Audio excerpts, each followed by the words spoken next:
This news is funded by viewers like you. Please support our work at democracynow.org/give. Welcome to Democracy Now!, democracynow.org, the War and Peace Report. I'm Amy Goodman. Claudia Sheinbaum has made history, becoming the first woman and first Jewish person elected as president of Mexico. Sheinbaum's a climate scientist and former mayor of Mexico City, a close ally of Mexican President Andrés Manuel López Obrador, who's been credited with lifting millions of Mexicans out of poverty. Preliminary results show Sheinbaum received at least 58% of the vote, easily defeating her closest rival, Xochitl Gálvez. Sheinbaum addressed supporters in Mexico City. I didn't get here on my own. We, women, all got here together. Our female heroes who created the nation, our female ancestors, our mothers, our daughters, our granddaughters. I congratulate all the Mexicans that, by participating in the election, demonstrated that Mexico is a democratic country with peaceful elections.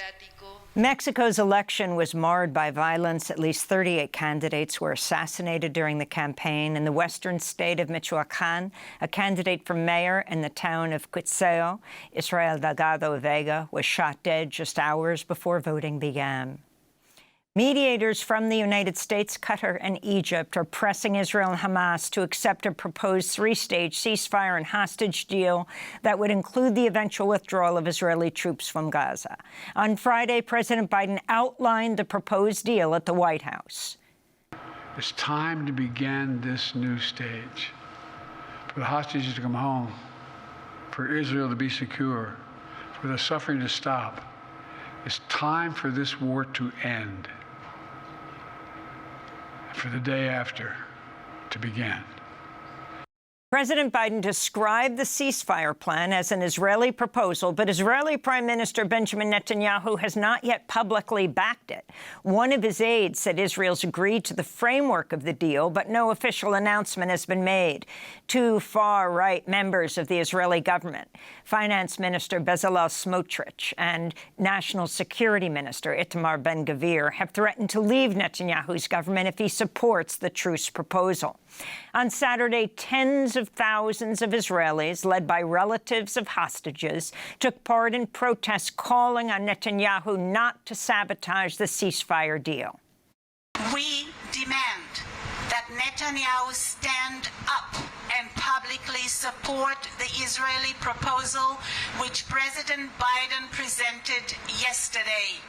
Stand up in front of the Israeli citizens and publicly accept this deal.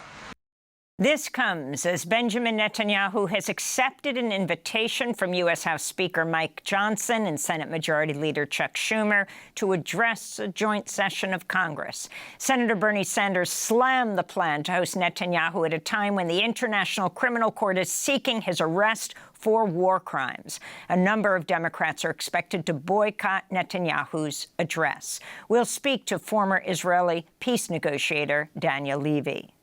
Despite the calls for a ceasefire, Israel is continuing its relentless war on Gaza, where the official death toll has topped 36,400.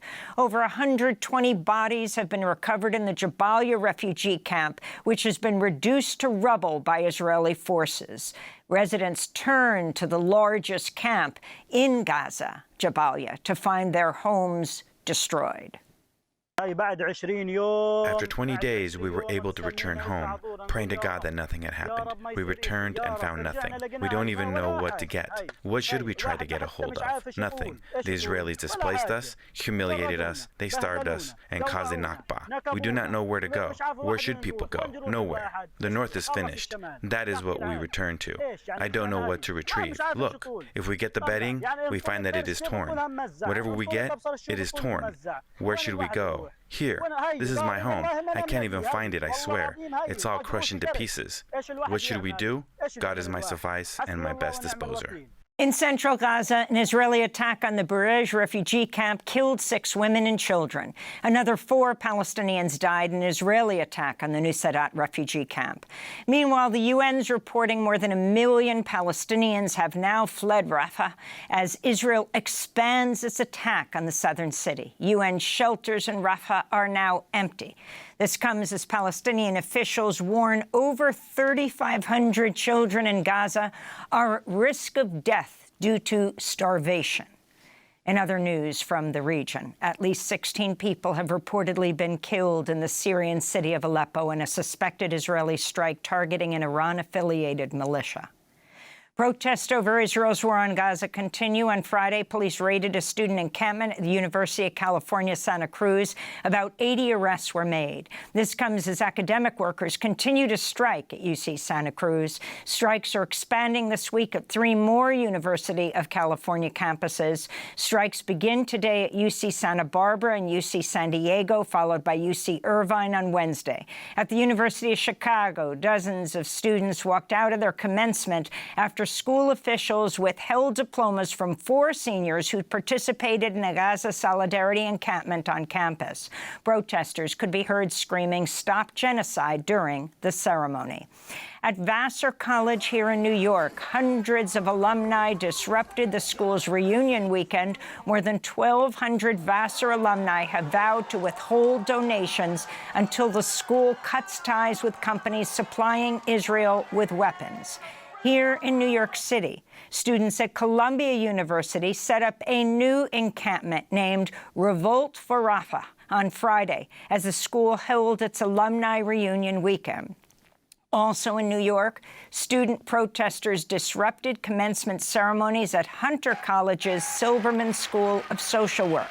Protesters displayed banners with the logos of universities destroyed in Gaza. Meanwhile, on Friday, New York police arrested 34 protesters as they attempted to occupy the Brooklyn Museum and protested outside. We'll air footage from the action later in the program. In South Africa, the South African National Congress has lost its majority after last week's election. The ANC, which has been in power since the end of apartheid, won just 40% of the vote, marking the first time the party that was once led by President Nelson Mandela will not hold outright power in 30 years. The ANC, led by South African President Cyril Ramaphosa, must now attempt to build a coalition with other parties. This is ANC Secretary General Fikile Mabulula. Over the next few days, the ANC will be having discussions within the organization and with other parties and stakeholders on how best to establish national and provincial governments that reflect the will of the people and that are able to take the country forward. We'll go to South Africa later in the program to speak with a Soweto-based activist and a journalist in Cape Town. Voting's concluded in India after a staggered 6-week election. Exit polls project India's Prime Minister Narendra Modi will win a 3rd consecutive term in office. Official results are expected Tuesday. The election came amidst a devastating heat wave in India. On Saturday, 33 poll workers died from heat stroke in the northern state of Uttar Pradesh. Meanwhile, Delhi Chief Minister Arvind Kejriwal, who is a prominent critic of Modi, has been sent back to jail. He spoke out Sunday. I want to say to the people of Delhi that I'm going to jail again, not because I have done a scam, but because I have raised my voice against dictatorship. India's election is the largest in the world. In El Salvador, President Nayib Bukele was sworn in for a 2nd term Saturday. El Salvador's constitution limits presidents to serving just 1 5-year term, but a 2021 Supreme Court decision allowed the former businessman to run for re-election. Under Bukele's plan to combat gangs, El Salvador has arrested over 80,000 people without charge. Despite growing condemnation of his authoritarian rule, the U.S. sent a high-level delegation led by Homeland Security Secretary Alejandro Mayorkas to the inauguration. Also in attendance at Saturday's inauguration in San Salvador was Argentina's right-wing libertarian president Javier Milei and Donald Trump Jr. Meanwhile, protesters gathered outside the Salvadoran embassy in Washington, D.C. to call out the Biden administration's recognition of what they called an illegal and unconstitutional second term for Bukele. We know that your government knows of the kidnapping and deaths of our children and families in Bukele's jails. President Biden, it shames us that your government decided to participate in the inauguration of a new dictator in El Salvador. Former President Donald Trump warned his supporters could reach a, quote, breaking point if he's jailed after a New York jury found him guilty of committing 34 felonies for covering up hush money payments ahead of the 2016 election. Trump spoke on Fox News Sunday. I'm not sure the public would stand for it. With a tried house arrest or I think it would be tough for the public to take. You know, at a certain point, there's a breaking point. On Friday, the Trump campaign announced it had raised over $50 million in donations in the first 24 hours after his conviction. Jury selection begins today in Delaware in the trial of Hunter Biden, who becomes the first child of a sitting U.S. president to face a criminal trial.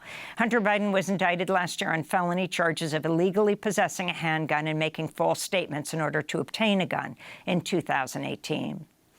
And many Atlanta residents have been without running water since Friday afternoon after multiple water main breaks across the city. Mayor Andre Dickens declared a state of emergency Saturday night and issued a boil water advisory in affected areas. The group Debt Collective said, quote, "Let's be clear. Atlanta is on a boil water advisory because local elected officials have chosen to prioritize the funding of violent police at the expense of local infrastructure, environmental safety, and democracy. Hashtag Stop Cop City," they said. And those are some of the headlines. This is Democracy Now!, democracynow.org, The War and Peace Report. I'm Amy Goodman. Democracy Now! Is funded by viewers like you. Please give today at democracynow.org/give.